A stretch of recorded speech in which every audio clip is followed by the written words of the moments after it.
There's two fundamental messages I'd like to deliver today.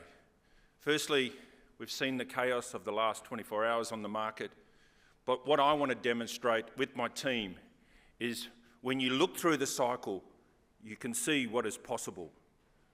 The second message I want to make is it is tough being a developer and getting a project up, but when you back yourself, you back your team, you back your board, and most importantly, you back your resource, again, you can see what's possible.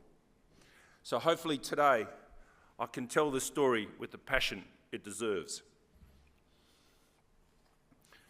The information for you to read, and a short video. 2.5 years ago, we set ourselves an ambitious goal to be in production mid-2024. We had a proven world-class resource. In 2021, we secured our native title agreement. In 2022, we received our approval to mine. We had 18 months to build. With strong support from the Dual and our Tier 1 partners and contractors, we knew we had the team to deliver.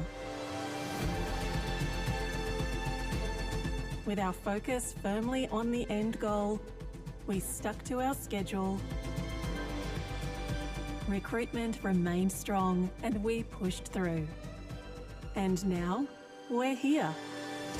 Mid-2024 and in production. It's the moment you've all been waiting for. We've achieved first concentrate production. We're not just mining a mineral, we're mining for a sustainable future. The lengths that they've gone to make sure what they're doing is the best that we can possibly do as a group is outstanding. We delivered our goal.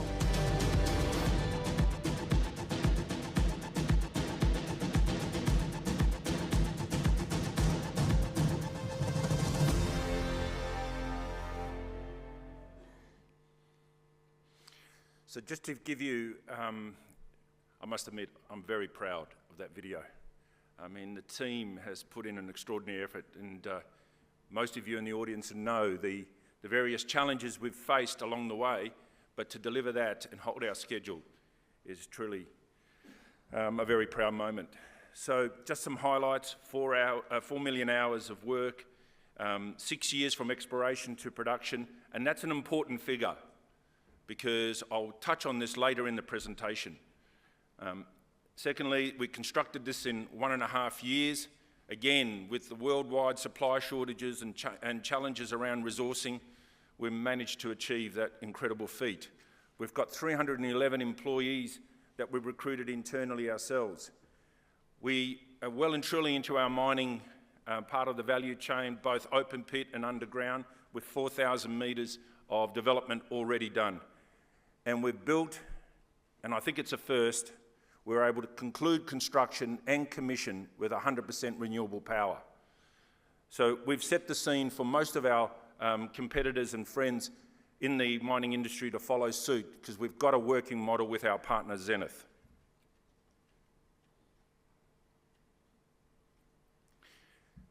I mentioned this in my opening about the importance of a strategy enduring the cycles. We can't, in an industry such as ourselves, as immature as it is, to be constantly moving our strategy from one thing to another. When you see a 60% price reduction in 6 months, there is only one form of response a company can do, and it is blunt. We need to hold our heads while others are losing theirs and push through and look at the long term. Having very credible customers that are also strategic in their outlook is critical to getting that done. I know there's been many a slide presentation on the demand and supply situation as it relates to lithium, but our internal view here at Liontown, supported by what we see when we talk to our customers, there's two bookends. We were able to secure, through numerous parties approaching us, the sale of our ramp-up tonnes. Not our commercial tonnes, our ramp-up tonnes. And on the other side, we secured a long-term agreement with LG around the supply of our spodumene for 10 to 15 years. So you've got two bookends there: short-term supply, long-term supply. And in the middle, what we've got is a series of critical dynamics, and information and data in this space is difficult to get. But we know the battery demand is strong and it's exceeded the previous targets. We know that EV battery demand accounted for 72% of that. We see also that there is strong demand in China, but the demand has softened in North America and Europe. So our view that this demand shift is more one of price, because we see in China the price of an EV competitive with an internal combustion engine. We don't see that yet in North America and Europe, but that will come.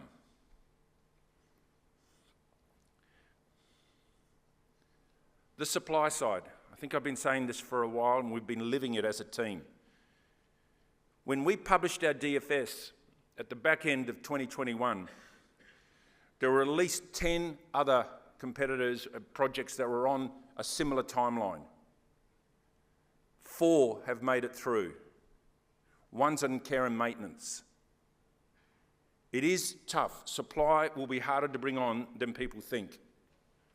We know, we understand the situation around funding. You cannot fund these projects with equity alone. You will have to seek funding from other sources.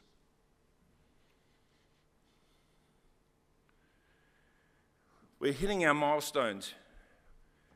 We've had our fair degree of challenges and criticism and scepticisms that you couldn't mine lithium underground. And then when we started mining, well, you can't mine the ore underground. Well, we're starting to mine the ore now, where we did our first development ore last week. It's coming out very well fragmented, which was another potential risk that people were highlighting to me. So we're very, very confident, and our Tier 1 contractor in Burncut is proven to be an excellent choice. Equally, we announced today that we've trucked our first concentrate to our port with our partner Cube. So we've stacked 145 tonnes in Geraldton. Another truck's leaving later today. So we're well on our way, and that tonnage will go to our ramp-up tonne contract in Sinomine.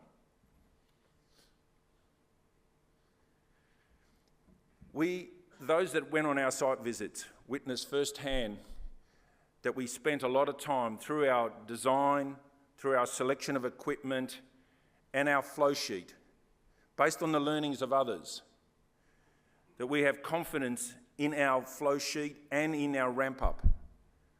But we're not overconfident. We cannot ignore what the rest of the world experienced. We're not that arrogant. So we built in prudent ramp-up assumptions to ensure we hit our targets. So we'll reach nameplate capacity of 3 million tonnes early next year. We'll also take a decent amount of time, probably to the end of next year, to get to at least 70% recovery, which is another key driver of value for us. We've got confidence in this flow sheet, but we also got to bear in mind that we need to be prudent and understand the challenges that come with ramping up a plant of this size. We have a number of embedded optimisation levers that we will work on in the course of ramp-up as we get more information from the ramp-up. Otherwise, it's an exercise in spreadsheet mining. We can provide estimates, but it's no better than bearing it against your actuals. So there are 4 key levers that we will work on in the next 6 to 12 months. First one is optimise our mine plan further. We're getting real live data now, both from the open pit and in the underground, and we will feed that back into our mine plans. Our mine planners are getting more information, more understanding, grade control drilling. All that information comes in, provides us knowledge and hopefully some wisdom. There is cost optimisation. A lot of these costs were locked in at the height of the market. We can work with our suppliers, we can work with our partners around further cost optimisation. The actuals that come in will also support that. There is also some potential flexibility we can have on the product specification. Our target specification for concentrate was 6%, or still is. But very few of our competitors are punching out 6%. So there is opportunity for us to look at an alternative grade and get the benefits, both in recovery and cost, from doing so. And finally, our plant. We have embedded expansion capacity in the plant. Most of the plant is designed for 4 million tonnes, so we've got one of the lowest capital intensity expansions in the market. And when it's prudent to pull that trigger, we will as a board and as a team.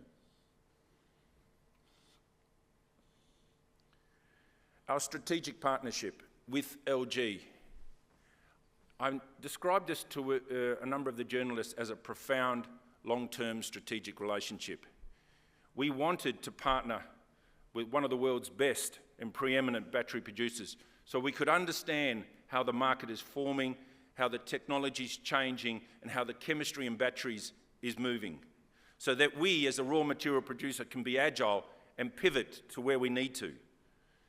So having someone like LG on our corner is going to bring long-term, profound benefits. The final bit is our collaboration arrangement, which is one of those benefits on downstream. We will work together with LG to establish what we believe will be a Western supply chain, starting with downstream processing, and we're on our way to doing some of the early works around feasibility to ensure that we are IRA compliant right through the value chain. We believe we're well positioned as the market goes global. As those markets in North America and Europe rebound, and they will, we've got product which is 100% IRA compliant. We saw Albemarle's announcement earlier last week around their concerns with their ore body at Greenbushes.